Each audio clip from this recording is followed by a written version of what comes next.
ओम नमस्कार जी। मैं डॉक्टर हरिराम रैदास, प्राध्यापक संस्कृत, शासकीय हमीदिया कला एवं वाणिज्य महाविद्यालय भोपाल में कार्यरत हूँ। मुझे आज एमए प्रथम सेमेस्टर के प्रथम प्रश्न पत्र वेद पर अपने विचार रखने के लिए निर्देश प्राप्त हुए हैं। वेद समग्र ज्ञान राशि का नाम है, इसलिए कहा गया है सर्व ज्ञानमयो ही सह, या वेदो अखिलो धर्म मूलम। वेद संपूर्ण ज्ञान राशि को कहते हैं और इसीलिए पाठ्यक्रम में प्रथम सेमेस्टर के अंतर्गत प्रथम प्रश्न पत्र में मध्य प्रदेश शासन ने वेद को सम्मिलित किया है। सबसे पहले हम ऋग्वेद, जो कि प्राचीनतम वेद है और विश्व की धरोहर है, उस पर विचार करेंगे। उसको प्रथम इकाई के अंतर्गत सम्मिलित किया गया है। इसमें प्रथम इकाई में ऋग्वेद के प्रथम मंडल का पहला सूक्त अग्नि सूक्त है, जिसमें करीब 7 मंत्रों में मधुछंदा ऋषि, जो कि विश्वामित्र के पुत्र हैं, उन्होंने गायत्री छंद के माध्यम से अग्नि देवता की प्रशंसा की है। अग्नि देवता सर्वव्यापी देवता हैं और इनके स्रोत जो हैं वो सूर्य हैं। इसलिए सारे यज्ञ कार्य, सारे कर्मकांड जो है अग्नि के माध्यम से ही संपन्न होते हैं। इसलिए हमारे पूर्वज ऋषियों ने सबसे पहले यही उचित समझा कि अग्नि देवता की ही स्तुति की जाए, क्योंकि अग्नि के बिना इस संपूर्ण जगत का जो है अस्तित्व ही संभव नहीं है।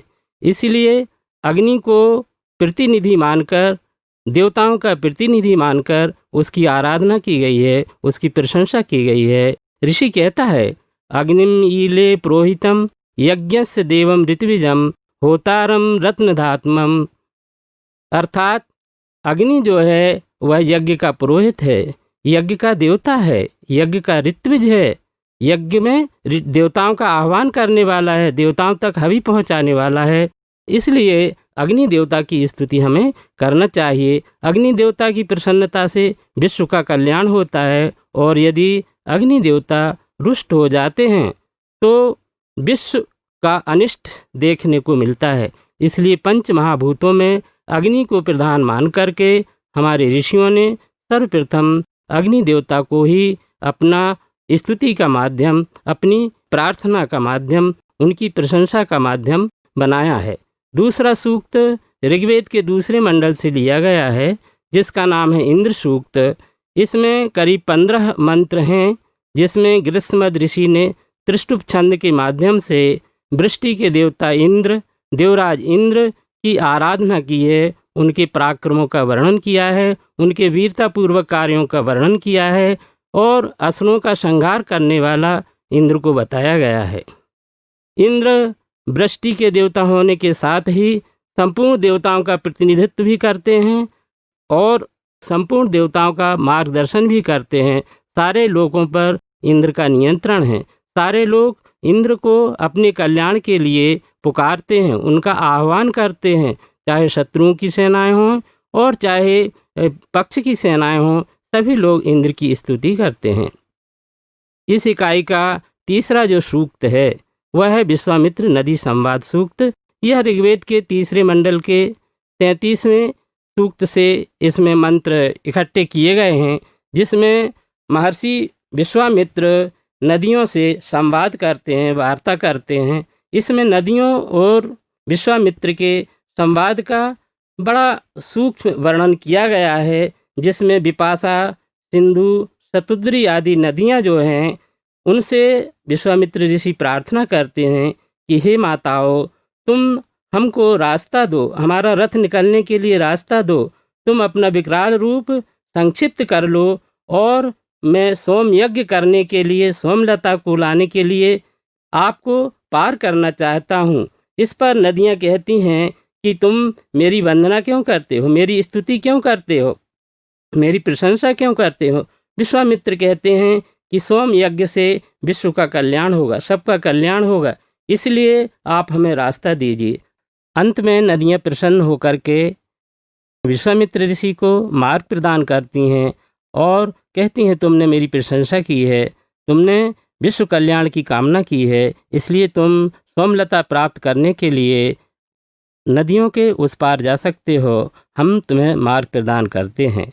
इसके बाद प्रथम इकाई का चौथा सूक्त है वाक सूक्त, जो कि ऋग्वेद के 10वें मंडल का 125वां सूक्त है। और इसमें वाणी देवता हैं, वाणी की प्रशंसा ऋषि ने की है कि वाणी ही वास्तव में विश्व का कल्याण करने वाली होती है। वाणी के बिना सारा संसार जो है उसका अस्तित्व ही समाप्त हो जाएगा। इसमें वाणी की प्रशंसा करते हुए ऋषि ने अनेक तरह से जो है वाणी की स्तुति की है। तो ये वाक सूक्त भी जो है अत्यंत महत्वपूर्ण सूक्त है, जिसका अध्ययन हम प्रथम सेमेस्टर में करेंगे। इसके बाद पर्जन्य सूक्त है। पर्जन्य सूक्त का संबंध वृष्टि से है। यह ऋग्वेद के 5वें मंडल का 83वां सूक्त है और इसमें 4 मंत्र ऐसे हैं जो कि बड़े महत्वपूर्ण हैं। पर्जन्य जो हैं वृष्टि को नियंत्रित करने वाले देवता हैं। ऋषि उनसे प्रार्थना करता है कि हे पर्जन्य, भरपूर वृष्टि करो, जिससे कि सारी वनस्पतियाँ, सारी कृषि जो है हरी भरी हो, शस्य श्यामल हो और विश्व का कल्याण हो सके। तुम अपने विकराल रूप को मत दिखलाओ, जिससे विश्व का अनिष्ट हो। अपने कल्याणकारी रूप में वृष्टि करके पर्याप्त मात्रा में जल की वृष्टि करो। इससे संबंधित मंत्र जो हैं पर्जन्य देवता की स्तुति में ऋषि ने कहे हैं। इसके बाद दूसरी इकाई है ऋग्वेद से ही इसमें दार्शनिक सूक्तों का अध्ययन किया गया है। जानबूझकर दार्शनिक सूक्तों को यहाँ रखा गया है क्योंकि वैदिक वाङ्मय ही ऐसा वाङ्मय है जहाँ पर हम भौतिक कल्याण की कामना तो करते ही हैं, साथ ही हम आध्यात्मिक कल्याण के लिए भी हमेशा प्रयासरत रहते हैं, क्योंकि आत्मबल ही सर्वोपरि होता है। आत्मा के बल से, साहस से ही मनुष्य संसार में सारे कार्य संपन्न करता है। इसमें करीब 4 सूक्त दिए गए हैं।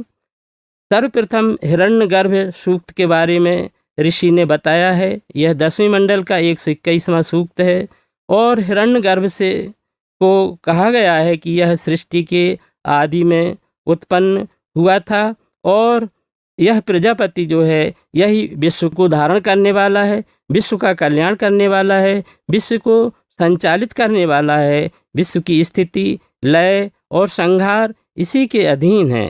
तो हिरण्यगर्भ ऋषि ने यहाँ इस सूक्त में जो है विभिन्न उपमानों के माध्यम से विश्व कल्याण की कामना, सृष्टि की कामना की है।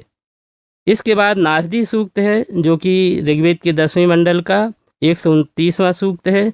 इसमें प्रलय के बाद संसार की जो सृष्टि होती है उसके संबंध में ऋषि ने विचार किया है कि सृष्टि के प्रारंभ में ना असत था ना सत था, तो फिर क्या था? क्या घोर अंधकार था? क्या जल ही थे? क्या अंतरिक्ष था? या क्या पाताल था? तो कहता है ऋषि अंत में कि नहीं, ये सब कुछ नहीं था। प्रलय के बाद केवल शून्य था, शब्द ब्रह्म था और उसी शब्द ब्रह्म से पुनः सृष्टि हुई है। इसके बाद तीसरा सूक्त पुरुष सूक्त है, जो कि ऋग्वेद के 10वें मंडल का 90वां सूक्त है और ऋषि ने इसमें दार्शनिक प्रतीकों के माध्यम से परम पुरुष परमात्मा के द्वारा विश्व की सृष्टि, उसकी लीला, उसकी व्यापकता का वर्णन किया है। ऋषि कहता है सहस्र शीर्षा पुरुषः सहस्राक्षः सहस्रपातो सा भूमिं विश्वतो वृत्वा तिष्ठित दशांगुलम। पुरुष एव इदं सर्वं यद भूतं यच्च भव्यम उतामृतत्वस्य ईशानो यदन्येन अतिरोहति। अर्थात वह पुरुष हजारों सिर वाला है, हजारों नेत्रों वाला है, हजारों पैरों वाला है और वह सारे विश्व को आच्छादित करके, आवृत करके, व्याप्त करके 10 अंगुल भाग में निहित है। अर्थात वह परमात्मा जो है वह उसका 1/4 अंश जो है संसार की सृष्टि करता है और 3/4 अंश जो है वह स्वर्गलोक में है। तो उसकी लीला मात्र से जो है संसार की सृष्टि होती है। इसलिए परम पुरुष की आराधना इस सूक्त में की गई है जिसे करीब 15 मंत्रों में ऋषि ने पिरोया है। नारायण ऋषि हैं इसके। तो ये 3 दार्शनिक सूक्त जो हैं अध्यात्म से संबंधित हैं, सृष्टि से संबंधित हैं, विश्व कल्याण के लिए आत्मबल देने वाले हैं, मनुष्यों में साहस, शक्ति और ऊर्जा का संचार करने वाले हैं। इनसे काफ़ी प्रेरणा जो है अध्यात्म के क्षेत्र में मिली है। बाद के उपनिषदों, आरण्यकों आदि का विकास, वेदांत दर्शन का विकास इन्हीं सूक्तों पर आधारित रहा है। इसके बाद ऋषियों ने कुछ समाज का भी चिंतन किया है। समाज में कुछ बुराइयां पाई जाती हैं, जैसे जुए आदि खेलने की हैं। तो कितव सूक्त जो कि ऋग्वेद के 10वें मंडल का 34वां सूक्त है, इसमें एलूस कवच ऋषि ने करीब 15 मंत्रों में जुए की बुराइयां, अक्ष या पासों की बुराइयों के संबंध में चर्चा की है और यही उपदेश दिया है कि हमें जुए जैसी बुराई से बचना चाहिए, क्योंकि सगे संबंधी भी हमसे नाता तोड़ लेते हैं। पत्नी भी एक दिन छोड़ करके अपने मायके चली जाती है। जुआरी की स्थिति बूढ़े अश्व के समान होती है, जो किसी काम का नहीं होता है और उसको एकांत में छोड़ दिया जाता है। तो जुआरी का जो पछतावा है वो इसमें बताया गया है कि किस तरह से जुए से वह सब अपना सर्वस्व नष्ट कर देता है, परिवार उससे छूट जाता है, सगे संबंधी भी उसको दुत्कार करके और भगा देते हैं। अंत में ऋषि ने कहा है कि इन बुराइयों से हमें बच कर के कृषि कार्य करना चाहिए, जिसमें हमारा कल्याण है, परिवार का कल्याण है, समाज का कल्याण है, देश का कल्याण है।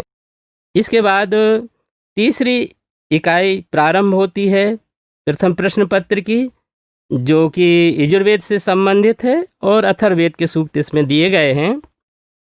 सर्वप्रथम शुक्ल यजुर्वेद की जो सूक्त दिया गया है वह है शिव संकल्प सूक्त। वास्तव में यह अत्यंत मनोवैज्ञानिक और हमको सोचने के लिए मजबूर करता है कि वास्तव में हमारा मन कैसा हो। तो शुक्ल यजुर्वेद के 34वें अध्याय से लिया गया है ये शिव संकल्प सूक्त, और इसमें ऋषि ने प्रार्थना की है कि हमारा मन, इसके ऋषि शिव संकल्प हैं और देवता मन है। मन से ऋषि प्रार्थना करता है कि यद जागृतो दूरमदेति देवम सुप्तस्य तथैवेति दूरंगमम ज्योतिषाम ज्योतिरेकम तन्मे मनः शिव संकल्पमस्तु। जो जागृत अवस्था में और सुप्त अवस्था में, सुषुप्त अवस्था में भी दूर चला जाता है और बहुत दूर चला जाता है, जहाँ तक हम सोचते हैं वहाँ तक चला जाता है। वह ऐसा हमारा मन जो कि प्रकाशों का भी प्रकाश है, वह कल्याणकारी विचारों वाला हो। तो इससे राष्ट्र के लोगों को, समाज के लोगों को, व्यक्ति विशेष को ये प्रेरणा दी गई है कि वास्तव में हम अपने मन को हमेशा पॉजिटिव रखें, धनात्मक विचारों वाला रखें, कल्याणकारी विचारों वाला रखें, तभी हम परिवार का, स्वयं का और राष्ट्र का कल्याण कर सकते हैं। मन के हारे हार है, मन के जीते जीत। इसलिए मन देवता जो है उसको प्रसन्न करने के लिए ऋषि ने इसमें कामना की है और प्रेरणा दी है। इसके बाद योगक्षेम सूक्त है, जो कि अथर्ववेद के 22वें अध्याय से लिया गया है और इसमें सबके कल्याण की कामना की गई है, चाहे परिवार हो, समाज हो या राष्ट्र हो। इसमें योगक्षेम अर्थात जो अप्राप्त है उसको हम प्राप्त करें और जो प्राप्त हो गया है उसकी हम रक्षा करें, ये योगक्षेम का अर्थ होता है। तो अथर्वा ऋषि भी यही प्रार्थना करते हैं कि हमारा राष्ट्र, हमारा समाज, हमारा परिवार और व्यक्ति अप्राप्य को अपने श्रम से, अपने परिश्रम से प्राप्त करे और उसका रक्षण करे। उससे ही राष्ट्र का, समाज का और व्यक्ति का विकास संभव हो सकता है। तीसरा सूक्त भी अथर्ववेद का सूक्त है, जो कि तीसरे कांड से लिया गया है, तीसरा सूक्त है और इसका नाम है सामनस्य सूक्त। सामनस्य में समान विचारधारा वाले मनुष्यों को बनने के लिए प्रेरणा दी गई है कि मनुष्य के विचार जो हैं एक दूसरे से मिलने चाहिए। संगच्छध्वम संबद्धध्वम संभो मनांसी जानताम देवा भागम यथा पूर्वम संजानाना उपासते। इसमें परिवार के लोगों को, भाई भाई को, माता पिता को, पति पत्नी को और समाज के लोगों को एक दूसरे से मिलकर रहने की, मिलजुल कर विकास करने की जो प्रेरणा दी गई है वह बड़ी अद्भुत है, अत्यंत उपयोगी है समाज के लिए, हम सभी के लिए। इसलिए ऋषि सभी से अनुशासन की बड़ी अच्छी बातें ऋषि इसमें करता है कि पत्नी जो है वह पति के अनुकूल आचरण करे, माता पिता का सम्मान हो, पुत्र और पुत्रियां अपने माता पिता का सम्मान करें, भाई बहन आपस में प्रेम करें। जिस प्रकार से गाय अपने बछड़े को प्रेम करती है, उसी तरह से हम लोग भी एक दूसरे से स्नेहपूर्वक मिलकर जुलकर रहेंगे तो हमारा कल्याण होगा, विश्व का कल्याण होगा। और विश्व संस्कृति में जो उदात्त भावना आई है वह यहीं से आई है, हमारे वेदों से ही आई है। इसके बाद चौथा जो सूक्त है अथर्ववेद का, वह है राष्ट्र अभिवर्धनम सूक्त। यह प्रथम कांड का 29वां सूक्त है। राष्ट्र कल्याण के लिए ऋषि ने इसमें कल्पना की है, प्रार्थना की है देवताओं से कि हमारा राष्ट्र वृद्धि को प्राप्त हो, राष्ट्र की उन्नति हो और हमारा राष्ट्र विकास करे। यहाँ का जब हर व्यक्ति उन्नति करेगा, विकास करेगा, तो राष्ट्र का भी विकास होगा। तो विभिन्न मंत्रों के माध्यम से, विभिन्न उपदेशों के माध्यम से ऋषि ने यहाँ राष्ट्र की अभिवृद्धि की कामना की है। चौथी इकाई में ब्राह्मण ग्रंथ हैं, जो कि वेदों के 4 भाग किए गए हैं, संहिता, ब्राह्मण, आरण्यक और उपनिषद। तो ब्राह्मण ग्रंथों को भी प्रथम प्रश्न पत्र में सम्मिलित किया गया है, आरण्यक और उपनिषद भी हैं। तो चौथी इकाई में इन तीनों चीज़ों को सम्मिलित किया गया है। सबसे पहले शतपथ ब्राह्मण, जो कि शुक्ल यजुर्वेद का ब्राह्मण है, उससे वाक मनस संवाद का बड़ा अच्छा उदाहरण ऋषि ने इस सूक्त में प्रस्तुत किया है कि वाणी और मन के बीच में संवाद होता है। मन कहता है कि मैं बड़ा हूँ, वाणी कहती है कि मैं बड़ी हूँ, और दोनों में जब झगड़ा होने लगता है, विवाद होने लगता है, तो दोनों प्रजापति जी के पास पहुँचते हैं। प्रजापति मन के पक्ष में निर्णय देते हैं, कहते हैं मन बड़ा है भाई, वाणी तुम छोटी हो, इसलिए तुम मन के अधीन हो। इस पर वाणी नाराज हो जाती है और प्रजापति को शाप देती है कि मैं तुम्हारे लिए हवि के मंत्रों का उच्चारण नहीं करूँगी। इसलिए प्रजापति को यज्ञ में सबसे बाद में हवि दी जाती है, और वो भी अनुदात्त स्वर में दी जाती है। वाणी को अनुदात्त स्वर में ऋषि बोलता है, होता बोलता है। तो एक तरह से बड़ा रुचिकर संवाद मन का और वाणी का यहाँ देखने को मिलता है शतपथ ब्राह्मण में। उसके बाद ऐत्रेय आरण्यक, जो कि ऋग्वेद से संबंधित है, इससे पुरुष विभूति को लिया गया है, जिसमें पुरुष के द्वारा संसार की सृष्टि का वर्णन किया गया है कि किस तरह से पुरुष अपनी विभूति के द्वारा, अपने स्वरूप के द्वारा सारे जगत की सृष्टि करता है और सारे जगत की स्थिति और उसका पालन पोषण करता है। तो पुरुष की विभूति का इसमें वर्णन जो है पढ़ने को मिलेगा हमें। इसके बाद चौथी यूनिट में यज्ञों का वर्णन भी जो है, पंच महायज्ञ जो कि व्यक्ति प्रतिदिन संपन्न करता है, तैत्तिरीय आरण्यक से इसे लिया गया है। और पंच महायज्ञ में मनुष्य यज्ञ, भूत यज्ञ, ऋषि यज्ञ, पितृयज्ञ, देवयज्ञ आदि को प्रतिदिन जो है गृहस्थ को हवि देना चाहिए, यज्ञ में उनका आह्वान करना चाहिए, उनकी प्रशंसा करना चाहिए। यह उपदेश पंच महायज्ञ में दिया गया है। इसके बाद अत्यंत ही दार्शनिक और जीवन उपयोगी सूक्त शुक्ल यजुर्वेद की वाजस्नेयी संहिता का 40वां अध्याय है, उपनिषद के रूप में, जिसका नाम है ईशावास उपनिषद। यह ऐसा लगता है कि गीता का जो आधार है वह हमारा ईशावास उपनिषद ही है। ऋषि प्रार्थना करता है, ईशावास्मिदं सर्वं यत्किंच जगत्याम जगत तेन त्यक्तेन भुंजी था माँ गिरधः कस्य शुद्धनम। और पूर्ण सृष्टि का जो मंत्र है वो भी इसी उपनिषद में प्राप्त होता है। ओम पूर्णमदः पूर्णमिदं पूर्णात् पूर्णमुदच्यते पूर्णस्य पूर्णमादाय पूर्णमेव अवशिष्यते। अर्थात यह संसार भी पूर्ण है, इसको बनाने वाला भी पूर्ण है, उस पूर्ण से इस पूर्ण को ले लिया, फिर भी वह पूर्ण का पूर्ण है। तो परम ब्रह्म परमात्मा जो है वह अपने आप में पूरा है, उसके द्वारा की गई सृष्टि भी पूरी है। लेकिन इस संसार के लोगों को ये मान करके चलना चाहिए कि संपूर्ण सृष्टि पर ईश्वर का वास है, और हम जो भी वस्तुओं का उपभोग करें वह ईश्वर को त्याग पूर्वक हम उन वस्तुओं का प्रयोग करें। हम किसी चीज़ का लालच न करें, जीवन नश्वर है, इसलिए त्याग पूर्वक हमें वस्तुओं का उपभोग करना चाहिए, सबकी कल्याण की कामना करना चाहिए। अंत में इसमें यह भी कहा गया है कि मनुष्य को कर्म करना चाहिए, कुर्वन्यो कर्माणि जिजीविषेशतम क्षमा एवं तुई नान्य थे तो अस्ति न कर्म लिप्यते नरे। अर्थात सत्कर्मों को करते हुए मनुष्य को 100 साल तक जीने की कामना करना चाहिए, क्योंकि कर्म के अतिरिक्त इस संसार में कोई दूसरा मार्ग नहीं है जिससे मनुष्य मुक्ति को प्राप्त करे। इसके बाद इस उपनिषद में ऋषि ने ज्ञान और कर्म की आराधना के संबंध भी मंत्र लिखे हैं। विद्यां च अविद्यां च यह वेदोभ्यम सह अविद्या मृत्युम तीर्थवा विद्या अमृतम अश्नुते। विद्या की बड़ी महिमा है, ज्ञान की बड़ी महिमा है और अविद्या की भी महिमा है, क्योंकि बिना ज्ञान के आदमी कर्म में प्रवृत्त नहीं हो सकता है और बिना कर्म किए कोरा ज्ञान भी व्यक्ति का विकास नहीं कर सकता है। तो इसी प्रकार से केवल देवताओं की स्तुति की निंदा की गई है। मनुष्य को कहा गया है कि आप देवताओं की स्तुति तो कीजिए, लेकिन आप कर्म भी करें। यदि आप कर्म नहीं करेंगे तो देवताओं की स्तुति मात्र से आपका कल्याण होने वाला नहीं है। अंत में इस उपनिषद में ये बताया गया है कि मनुष्य यदि सत्कर्मों को करता हुआ 100 साल तक जीने की कामना करता है तो अंत में वह हिरण्मयेन पात्रेण सत्यस्य पिहितम मुखम तत्वम अपावृणु सत्य धर्माय दृष्टि। ऋषि कहता है कि हिरण्यमय पात्र से सत्य का मुंह ढका हुआ है।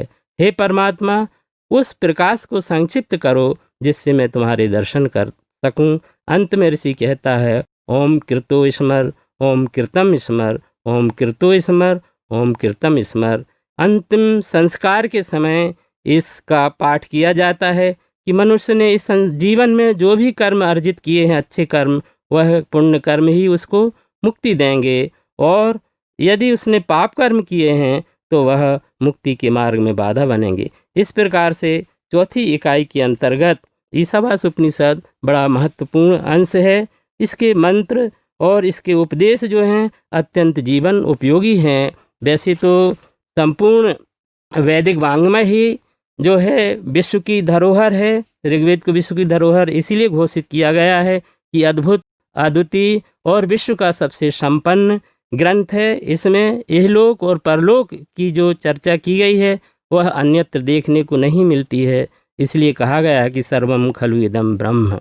जो कुछ भी है वह सब ब्रह्म ही है, वह ज्ञान ही है। शब्द से सृष्टि होती है और शब्द में ही वह सृष्टि विलीन हो जाती है। अंतिम इकाई 5वीं इकाई है, जिसमें वैदिक साहित्य का परिचय दिया गया है और बच्चों को यह बताया जाता है कि वास्तव में ऋग्वेद संहिता क्या है, यजुर्वेद संहिता क्या है, सामवेद संहिता क्या है और अथर्ववेद संहिता क्या है, इनका वर्ण विषय क्या है। ऋचाओं से संबंधित जो है ऋग्वेद है और इसमें शुद्ध ऋचाओं का जो यज्ञ में पाठ किया जाता है, गायन किया जाता है। होता नामक ऋतु जो है इनका पाठ करता है। दूसरा यजुर्वेद है जो कि यज्ञ में कर्मकांड संबंधी मंत्रों का, जिसमें यह 2 भागों में है, शुक्ल यजुर्वेद और कृष्ण यजुर्वेद।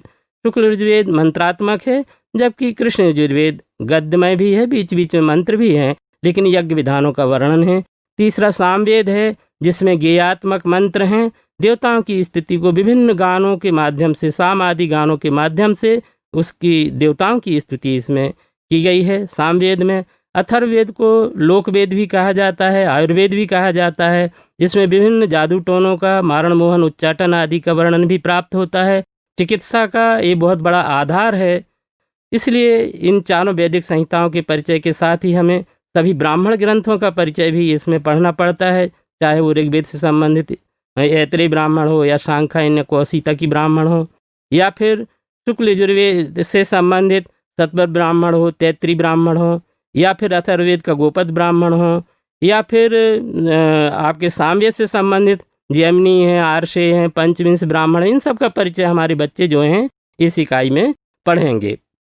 साथ ही दूसरा जो साहित्य है, ब्राह्मणों के अतिरिक्त आरण्यक साहित्य है, जिसमें अरण्य चिंतन, 4 अवस्थाएं जो हमारे आश्रम धर्म की मानी गई हैं मनुष्यों की, ब्रह्मचर्य आश्रम, गृहस्थाश्रम, वानप्रस्थ और संन्यास। तो वानप्रस्थी लोगों के द्वारा अरण्य में रह कर के जो ज्ञान का चिंतन किया गया, ध्यान मनन किया गया, वह आरण्यकों में प्राप्त होता है। भी कर्मकांड के ग्रंथ हैं। अंतिम भाग जो उपनिषद है, बड़ा ही जो कि विश्व की धरोहर है, उपनिषद दर्शन का जो विकास है, इसको उपनिषद है, जिसका अभी मैंने ईशावास्य उपनिषद का एक उदाहरण आप लोगों को दिया, उसकी महत्ता भी बतलाई। उसी प्रकार से अन्य उपनिषदें भी चारों वेदों से संबंधित हैं। इस प्रकार से ये प्रथम प्रश्न पत्र हमारा पूर्ण होता है। ओम सर्वे भवन्तु सुखिनः, सर्वे सन्तु निरामयाः, सर्वे भद्राणि पश्यन्तु, मा कश्चित् दुःखभाग् भवेत्। ओम शांति शांति ओम।